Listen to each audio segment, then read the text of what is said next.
이번 사연은 서울에서 평생을 살아오신 박상우 할아버지의 이야기입니다.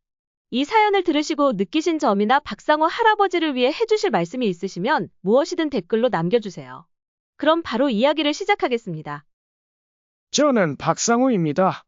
인생이란 게 참 힘들군요. 누가 알았겠습니까? 나이가 들어 하나뿐인 아들에게 이렇게 마음이 아플 줄은 꿈에도 몰랐습니다. 저는 젊은 시절부터 성실하게 살아왔다고 자부합니다. 주변 사람들도 저를 두고 반듯하고 올곧은 사람이라 했으니까요. 아내 역시 그런 저를 보고 결혼을 결심했다고 했죠. 당신은 어디 내놔도 의젓하고 반듯한 사람이라서 좋아요. 아내의 그 말에 힘을 얻어 가정과 일을 책임지며 살아왔습니다. 아들 윤태훈을 낳고 가족을 위해 더 열심히 일했습니다.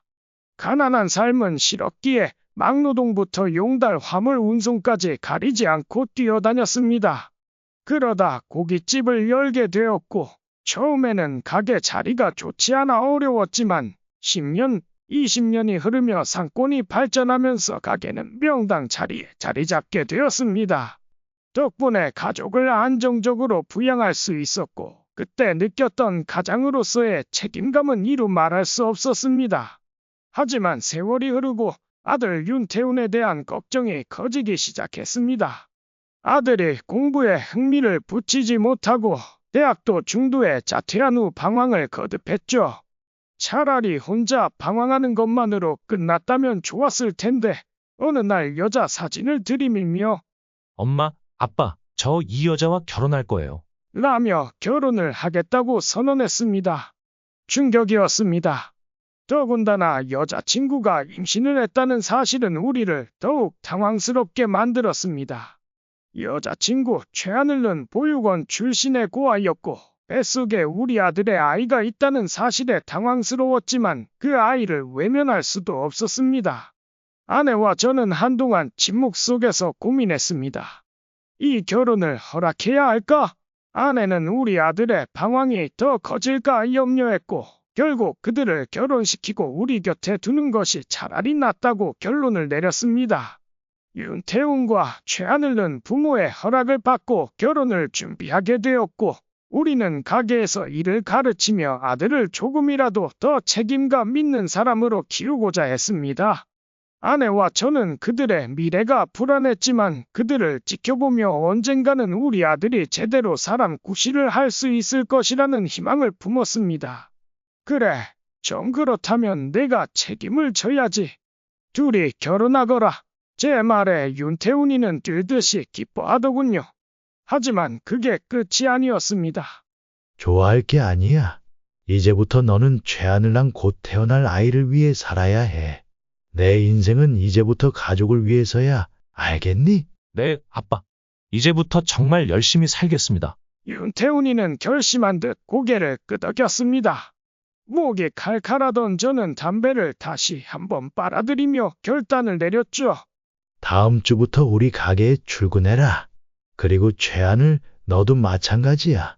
아이가 태어나기 전까지 가게에 와서 일을 배워라.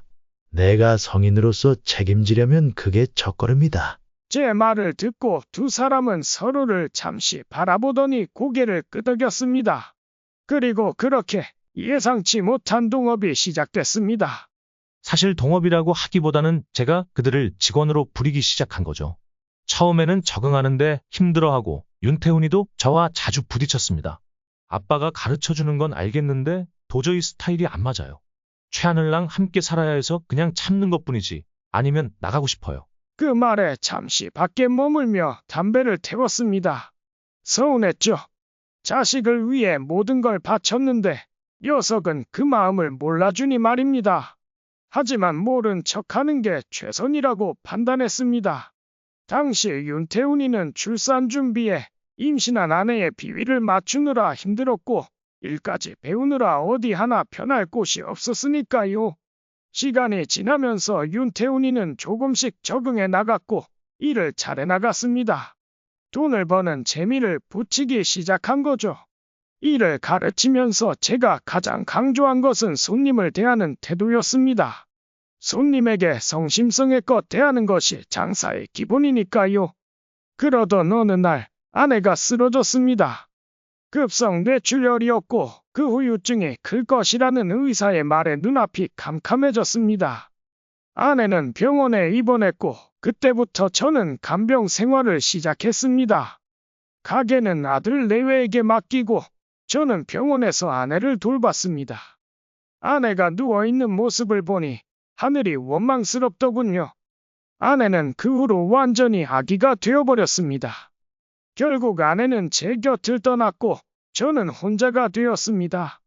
그 후로 한동안 멍하니 지냈습니다. 그런 저를 세상으로 다시 나오게 해준 건 다름 아닌 건물주 김씨였습니다. 어느 날 김씨가 찾아와 저와 술 한 잔을 기울이며 가게 이야기를 꺼내더군요. 요즘 가게가 예전 같지 않아. 손님도 뜸하고 많이 달라졌어. 김씨의 말을 듣고 다음날 가게로 향했습니다. 새벽이었고 가게는 아직도 문이 닫혀 있었습니다. 옆집 가게들은 모두 부지런히 장사 준비를 하고 있는데 우리 가게는 여전히 조용했죠. 실망스러웠습니다. 비밀번호를 눌러 가게에 들어가 혼자 장사 준비를 시작했습니다. 주방 상태는 제가 없는 동안 정말 엉망이 되어 있더군요. 언제 생긴 얼룩인지 모를 자국부터 쌓인 먼지까지 한숨이 절로 나왔습니다. 아내와 함께 바닥부터 일구며 가꾼 가게였는데 겨우 몇 년 만에 이렇게 망가져버리다니. 아들과 며느리에게 이리도 쉽게 부정당하는 기분이 들었습니다.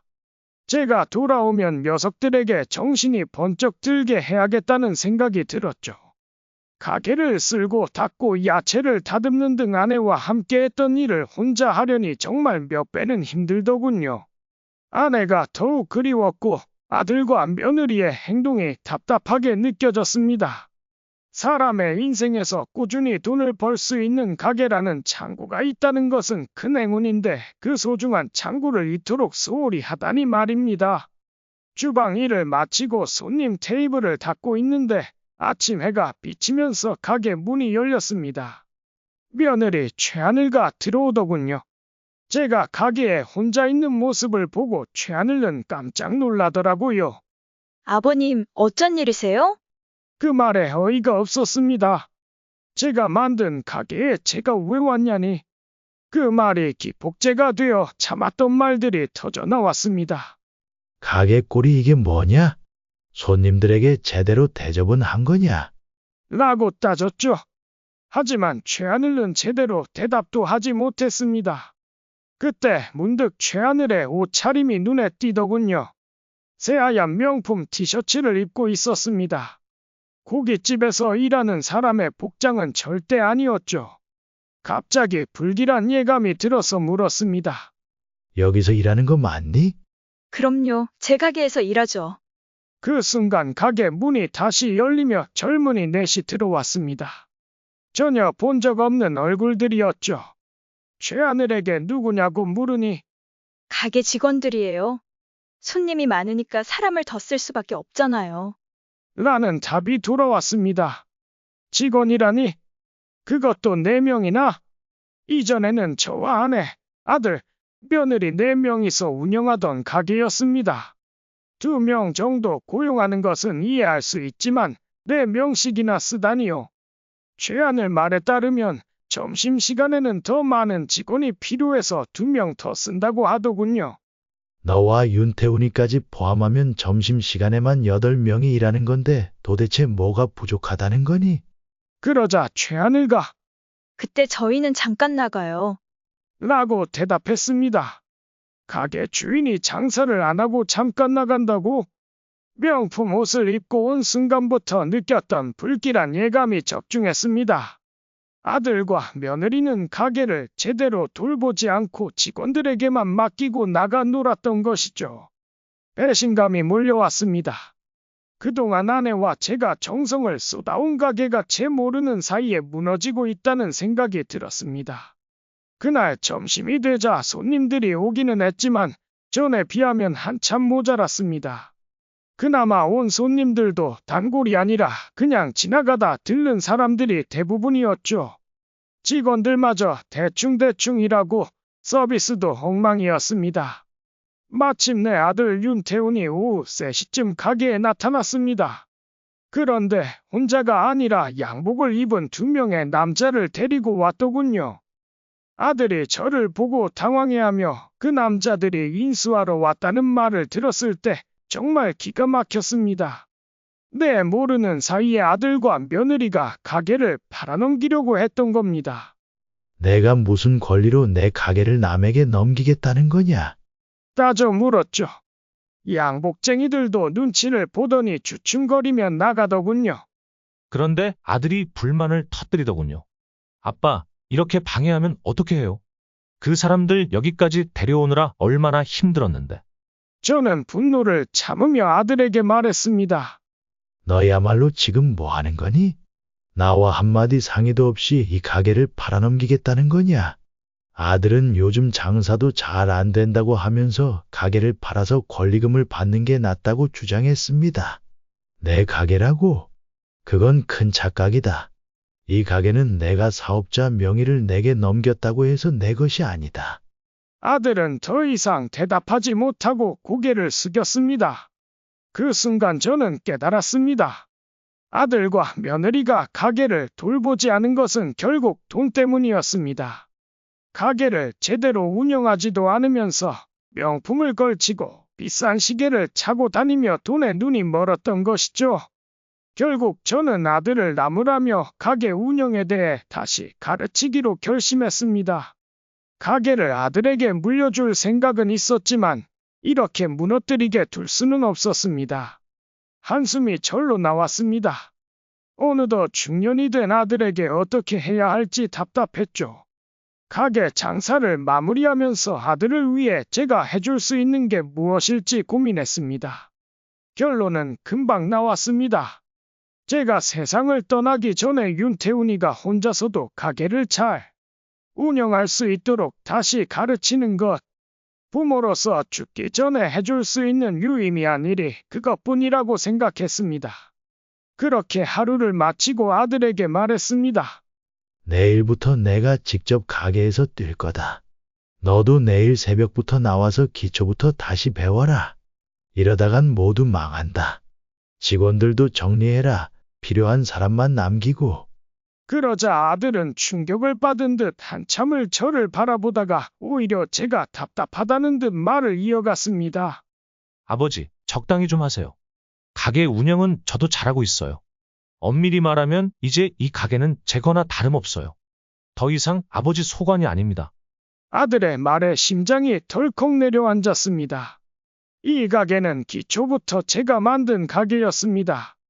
허름한 자리를 찾아내어 손님 하나하나에게 정성을 다해 단골로 만들었던 그 노력의 결실이었죠. 반면 윤태훈은 제 덕분에 그저 먹고 사는 것뿐이었는데 그런 아들이 이젠 자기 가게라고 하니 어처구니가 없었습니다. 그 자리에서 녀석을 쏘아붙이려다가 꾹 참았습니다. 하루 종일 고생한 아들과 며느리에게 화내고 싶지 않았습니다. 내일 다시 이야기하자. 생각 정리하고 있어라. 말을 꾹 눌러 담으며 집으로 돌아왔습니다. 아내가 있을 때는 집에 돌아오는 게 아무렇지도 않았는데 혼자가 되니 집에 돌아오는 것이 가장 두려운 일이 되었습니다. 현관문을 열면 들리던 아내가 보던 TV 소리, 저를 위해 준비된 요리 냄새와 그 열기, 환하게 켜진 거실 불빛. 하지만 지금은 아무도 없었습니다. 고요한 집에서 아내의 흔적을 쫓으며 밤을 지새우는 일이 다반사였죠. 제가 가게에 나갔던 이유는 단순히 김 씨의 말에 자극을 받았기 때문이 아니었습니다. 집에서의 생활을 견디지 못했기 때문이죠. 아내 없는 공간을 버티기가 너무 힘들어서 이대로라면 죽을 것만 같아서 가게로 나간 겁니다. 그런데 그 가게마저도 이제는 아들이 자기 것이라며 우기니 가슴이 답답하고 막막했습니다.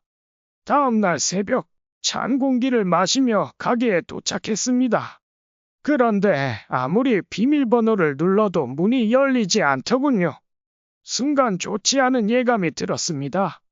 설마 아들이 비밀번호를 바꿔버린 걸까요? 설마 하나뿐인 내 아들이 내가 키운 아들이 어제 몇 마디 했다고 아빠를 가게에서 차단하려 했을 리 없다고 생각했습니다. 하지만 그 불안한 예감은 현실이 되었습니다. 휴대폰을 꺼내려다가 실수로 떨어뜨렸고 그 충격으로 액정이 박살났습니다. 아무런 연락도 할 수 없는 상황에서 그저 차가운 땅바닥에 앉아 아들이 오기만을 기다렸습니다.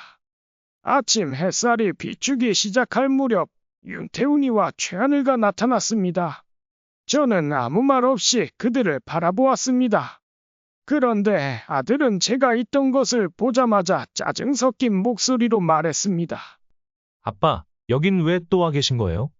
여긴 이제 아빠 가게가 아니잖아요.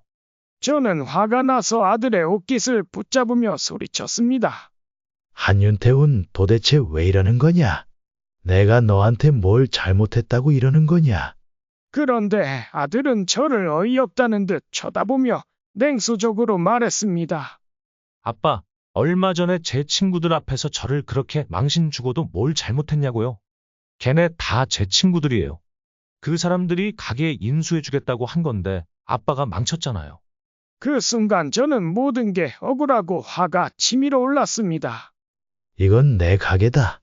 내가 너한테 물려줄 생각은 있었지만 내가 이렇게 뺏어갈 수는 없어. 절박한 심정으로 말했지만 아들의 반응은 냉담했습니다. 그래요? 그럼 경찰 불러서 누구 말이 맞는지 알아보시죠. 저는 충격에 아무 말도 하지 못했습니다. 그 순간 아들의 비틀린 표정 속에서 그동안 쌓인 분노와 짜증이 터져 나왔습니다. 윤태훈이는 이제 더 이상 제가 알던 아들이 아니었습니다. 진짜 참으려고 했지만 이제는 더 이상 참을 수 없었어요. 아빠 밑에서 일하면서 얼마나 힘들었는지 아세요? 매번 새벽까지 나오라고 닥달하고 일 못한다고 뭐라고 하셨잖아요. 그 모멸감을 참으면서 얼마나 힘들었는지 아세요? 모멸감을 참았다니? 그건 내가 나중에 가게를 잘 운영할 수 있도록 도와주기 위한 거였어. 네, 그러니까 이제 제가 알아서 가게 잘 운영할 테니까 잘난 아빠는 신경 쓰지 마세요. 경찰 부르기 전에 빨리 가세요. 오늘 이후로 또 가게에 나타나면 그때는 진짜 경찰한테 끌려갈 각오하세요. 저는 너무 어이가 없어서 물었습니다. 너, 내가 내 아빠라고 생각은 하는 거니? 아빠는 아빠 재산을 탐내는 못된 사람이에요. 진작에 저한테 잘해주셨어야죠. 가슴이 아파왔습니다. 윤태훈의 말 한마디 한마디가 칼로 제 심장을 찌르는 듯했습니다. 이대로 아들의 얼굴을 마주하고 있으면 쓰러질 것만 같았어요. 겨우 거리로 발을 옮겼습니다. 윤태훈 곁에 있던 최하늘도 한마디도 하지 않고 저를 노려보기만 했습니다. 그 아이도 같은 생각이라는 게 분명했죠. 내가 뭘 잘못했길래 이런 대우를 받는 걸까? 정말 윤태훈 말대로 내가 나쁜 사람일까? 남들에게 말해도 그들이 내 편을 들어줄까? 평생 하나뿐인 아들에게 배신당했다고 말할 수나 있을까? 가게 명의까지 넘겨준 뒤에 이런 대우를 받고 있다면 말조차 꺼내기 부끄러운 일이었습니다. 너무 창피해서 아들 앞에 설 자신도 없고 며느리 앞에서도 당당히 서기 힘들었죠. 이미 아내 간병 생활부터 지쳤던 몸과 마음은 한 걸음 한 걸음 무거워졌습니다. 땅만 보고 걸어가다 문득 정신을 차려보니 길 한가운데에 쓰러져 있더군요. 지나가던 아가씨 하나가 저를 붙잡고 물었습니다. 할아버지, 괜찮으세요? 휴대폰 주세요. 가족분들께 연락드릴게요. 휴대폰? 이미 제 휴대폰은 가게 비밀번호를 누르다가 부서졌고 가족이라고는 이제 세상에 없는 아내와 저를 경멸하는 아들밖에 없는데 누구에게 연락한단 말인가요? 저는 평생 처음으로 갈 곳을 잃은 것 같은 기분이 들었습니다. 집에 돌아가면 아내의 빈자리가 그리워서 괴롭고 그 괴로움을 잊기 위해 가게로 가고 싶어도 이제는 아들이 허락하지 않았습니다. 저는 갈 곳을 잃은 비참한 상태였습니다. 아가씨의 도움으로 택시를 타고 집으로 돌아오니 어느새 저녁 무렵이었어요. 현관문을 열고 들어가니 어둠만이 가득했습니다. 캄캄한 거실을 바라보며 아내의 이름을 불렀습니다. 여보, 나왔어? 돌아오는 답은 없었습니다. 너무 슬퍼서 현관에 주저앉아 한참을 울었습니다. 아내를 잃고 하나뿐인 아들에게 배신당한 저는 도저히 살 이유가 보이지 않았습니다. 차라리 목을 메고 죽어버릴까 하는 생각까지 들었죠. 그렇게 저는 바깥 출입도 하지 않고 방에 누워만 있었습니다. 연락할 사람도 없었고 휴대폰도 망가진 채로 세상과 완전히 단절된 생활을 했습니다. 시간이 어떻게 흐르는지 며칠인지도 모른 채 방구석에만 있었어요. 그러던 어느 날 누군가 집 문을 두드렸습니다. 처음에는 그냥 무시하려고 했지만 너무 집요하게 두드리는 통에 결국 문을 열었습니다. 뜻밖에도 그 사람은 건물주 김 씨였습니다. 한 사장, 이게 뭐야? 몰골이 왜 이래? 며칠간 집에만 틀어박혀 있었으니 제 몰골은 굳이 설명하지 않아도 뻔했겠죠. 할 말은 없고 차나 한잔하고 가라며 김 씨를 안으로 들였습니다. 그런데 막상 마주 앉으니 제 입에서 그동안 억눌려 왔던 억울한 일들이 쏟아져 나왔습니다. 하소연할 곳도 없었고 그나마 만난 김 씨에게 모든 것을 털어놓았습니다. 김 씨는 제 말을 담담하게 듣고 고개를 끄덕였습니다. 그래, 그렇게 된 거였구만. 사실 며칠 전에 내 아들이 가게를 다른 사람에게 넘기겠다고 통보하더라고. 결국 윤태훈이가 이를 저질렀구나. 제 가슴이 찢어졌습니다. 제가 힘들게 지켜온 가게를 끝끝내 지키지 못했다는 생각에 눈물이 나왔죠. 그런데 그때 김 씨가 말을 이었습니다. 그런데 말이야, 나는 내 아들이 소개한 사람들이 마음에 들지 않아. 그 종자들 아무래도 인간 말종인 것 같더라고. 김 씨의 말에 심상치 않은 기운이 느껴졌습니다. 사실 내 아들이 데려온 사람들 양복은 멀쩡히 차려입고 왔지만 목에 문신을 감춘 양아치들 같았어. 아는 사람한테 물어보니 불법적인 일에 손대는 놈들이라고 하더라고. 김 씨의 말을 듣고 저는 손발이 떨렸습니다. 만약 그들이 가게를 인수했다면 아내와 제가 힘들게 일군 가게는 완전히 사라졌을 겁니다. 내 아들을 건물에서 쫓아내고 자네가 다시 장사할 생각은 없나? 자네가 맡아준다면 나도 투자를 아끼지 않겠네. 김 씨의 말에 한동안 숨을 쉴 수 없었습니다. 그저 멍하니 김 씨를 바라보고 있었죠. 하지만 그의 말은 저에게 새로운 기회를 주는 것이었습니다. 그 순간 심장이 힘차게 뛰기 시작했습니다. 물론이지. 나에게 그 기회가 주어진다면 모든 걸 다 해내겠네. 제 말에 김 씨가 웃으며 말했습니다. 사실 이미 일이 진행 중이야. 내 아들이 가게 인수자들을 소개한 후 곧바로 계약 기간 끝나면 가게를 빼라고 통보했거든. 그런데 그놈들이 등을 돌렸더라고. 결국 가게는 내가 관리하게 됐고 자네가 다시 맡으면 될 거야. 김 씨의 말을 들으니 손발이 떨렸습니다. 윤태훈이 믿었던 그들이 결국 우리 가게를 파괴하려 했다는 생각에 가슴이 아팠습니다. 이제 가게로 가자. 내 아들이 얼마나 일을 엉망으로 해놓았는지 보여줄 테니까. 그렇게 저는 김 씨와 함께 다시 가게로 향했습니다. 그 비참했던 새벽의 기억이 떠오르며 손이 떨렸지만 이번에는 달라질 거라는 생각이 들었습니다. 그리고 마침내 가게에 도착했을 때 저는 제 눈을 의심할 수밖에 없었습니다. 이게 다 무슨 꼴이야? 폐업 장사함? 이라는 글씨가 가게 유리창과 간판에 빨간 스프레이로 크게 쓰여 있었습니다. 장사를 해야 할 시간인데도 가게 내부는 불이 꺼져 있고 문은 대충 열려 있는 모습이 마치 제가 알던 그 가게가 아니라 귀곡산장을 연상케 했습니다. 김 씨와 함께 안으로 들어가 보니 텅 빈 가게 한가운데 윤태훈이가 앉아 있더군요. 발치에는 빈 소주병들이 뒹굴고 있었고 윤태훈이는 이미 건하게 취한 듯 보였습니다. 발소리에 반응한 윤태훈이가 고개를 들더니 멍하던 눈빛에 생기가 돌아오며 제게 다가왔습니다. 아빠, 나 좀 살려주세요. 녀석이 제 앞에 무릎을 꿇고 바지가랑이를 붙잡으며 울었습니다. 나 이제 완전히 망했어요. 인수하려던 것도 다 망했고, 인수 추진 비용도 제가 몽땅 뒤집었었어요. 친구들이 조폭까지 끌어들이고 우리 집 대출에다 할부로 산 것들도 많아서 당장 돈이 많이 필요해요. 그래서 가게 인수라도 해서 뭔가 해보려 했던 건데. 아빠, 제발 이제 저랑 같이 장사해요. 제가 처음부터 다 배울게요. 아빠 말대로 하나부터 열까지 다 할게요. 제발.